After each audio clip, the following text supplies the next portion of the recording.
There are many questions people have about how to wear Japanese martial art attire. Here are a few points to consider when doing so. First, put on the top, the uwagi or keikogi.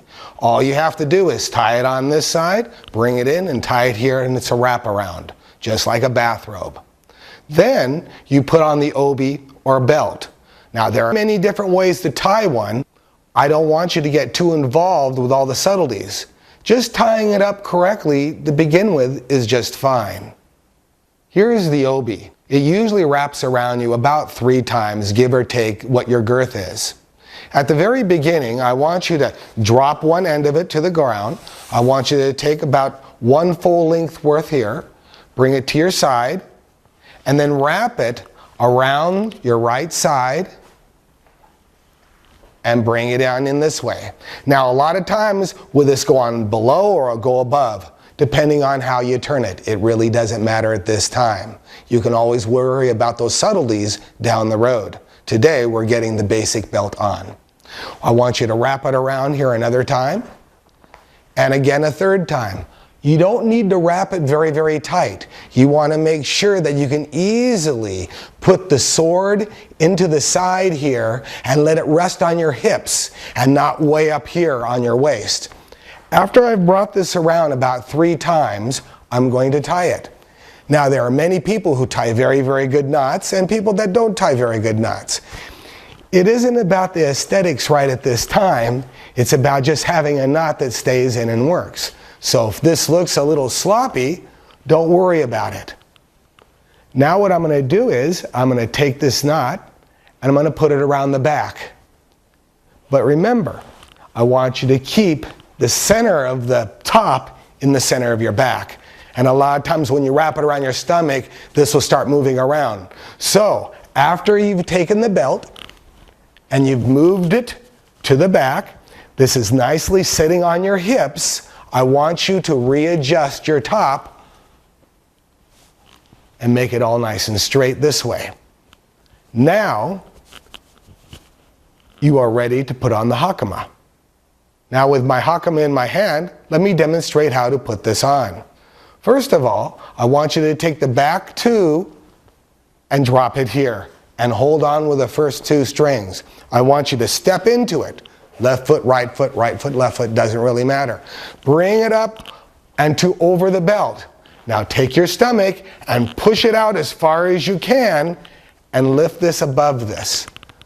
What you're going to do is you're going to bring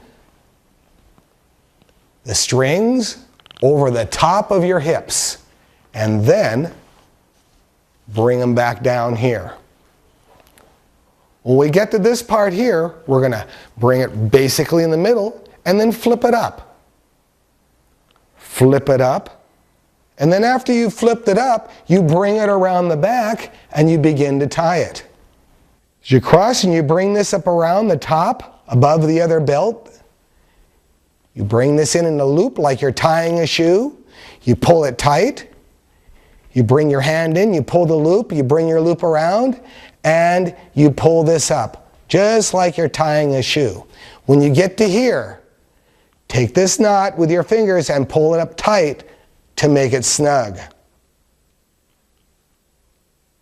From here, I want you to take this tang here, and I want you to bring it and center it in, and then pull the top up of it in the lower part of your back.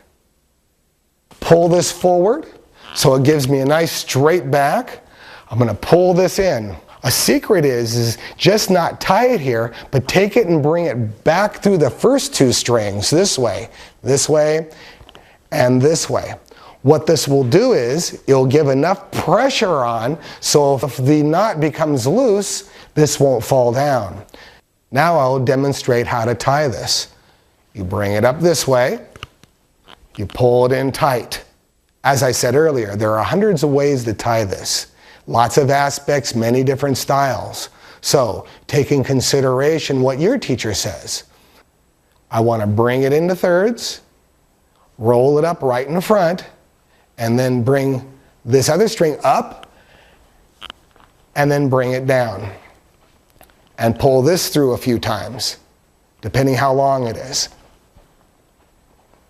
And now after I've adjusted this, adjusted my hakama to my belt, I've pulled it down and I've readjusted. Let me look over the situation here. And now,